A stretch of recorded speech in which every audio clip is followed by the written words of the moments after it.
Hari ni ada sebuah Honda City JM2, okey.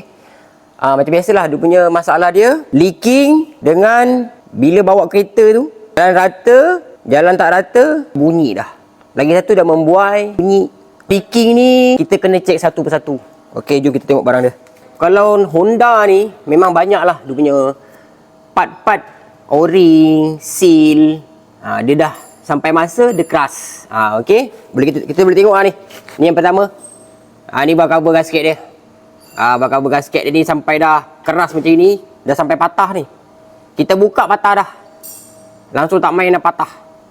O-ring, cap cam, side antara gearbox dengan enjin tu, kat belah atas. Ni. Okey. Yang ini sebelah outside bell dekat atas. Cap head tepi. Ni pun sama bocor. Ni lain tak adalah. VTEC. Okey. VTEC ni macam biasalah. Nak tukar VTEC solenoid, jangan lupa o-ring dia ni. Okey. Ni o-ring dia ni. O-ring solenoid, o-ring dunia stopper dia dekat kawasan VTEC solenoid. Okey. Selesai bahagian atas enjin, bahagian bawah pula dia ada bocor juga. Ni. Ini oil seal timing. Buka main pulley tu nanti nampak oil seal ni. Ni pun dah keras batu ni. Ni. Macam batu keras dia. Lepas tu dengan dia punya penutupnya hitam tu ni pun dah keras batu dah. Kita tukar sekali. Selesai bahagian enjin, ada lagi satu. Dekat gearbox pun banjir juga. Kita dah basuh, kita running, kita tengok dia keluar kat mana. Okey, ni dia. Selector gear oil seal. Selector gear oil seal ni sebelah bawah. Sini. Sini kawasan ni kena buka kat sini, nanti nampak selector dia. Okey. Bocor minyak gearbox, seeloknya bersihkan dulu kawasan tu. Lepas tu running tengok dia bocor kat mana. Nanti kita dapat tahu antara bocor selector gear ataupun bocor dekat torque converter oil seal dia. So untuk kereta ni dia bocor hanya dekat selector gear saja. Dapat jimat sikit lah, tak payah turun gearbox. Lepas tu oil seal drive shaft. Ni kiri kanan tukar. Dia dah ada rembesan sikit sebelah kiri dan kanan drive shaft tu, sebelah dalam lah. Buka drive shaft, nanti tukar benda ni. Okey, selesai. So dah selesai bahagian leaking enjin dan gearbox. Ada masalah membuai dengan bunyi lah. Okey, yang membuai dengan bunyi tu lain tak adalah, yang membuai tu memang exhauster dia ni. Ni exhauster depan boleh tengok ni, dah lebam. Kita boleh tengok ni. Ni. Mati. Ini pun sama juga. Habis lah. Okey untuk exhauster ni kalau dah weak macam ni dia akan ada satu masalah dia akan rosakkan komponen macam ni. Ni. Mounting exhauster dia ni. Nampak? Merekah. Dia akan rosakkan juga benda ni. Kalau lama kelamaan dia. Ni sama juga ni. Exhauster belakang pun habis. Nampak ni tekan. Saya ada kosong lagi. Ini pun sama. Dah ada kosong lah. Tak payah nak tekan kuat-kuat, tak payah. Tolak je, dah habis lah. Dia memang saya cakap, owner bagi tahu pun kereta ni semenjak ambil memang dia tak pernah maintenance exhauster.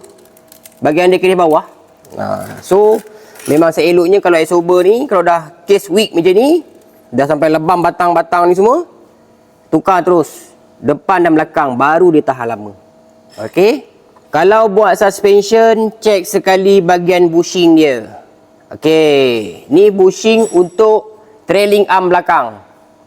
Ni nampak, boleh tengok sini, retak dah ni. Kiri kanan retak habis. Ni. Boleh tengok ni.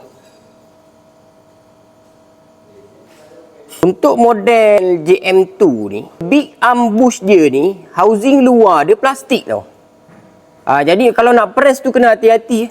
Jangan sampai over, nanti pecah dia punya lock untuk bush ni. Kita boleh tengok. Kita buat trailing arm belakang. Jom. Ni bahagian belakang. Macam ni lah. Bush big arm tu sini. Okey, sini. Satu. Ni lagi satu. Okey. Seperti biasalah, kalau contoh kita buat trailing arm belakang, memang kita akan cuci trailing arm ni, kita cat. Sekali dengan spring-spring ni pun kita cat sekali. Nampak ni? Kita cat sekali.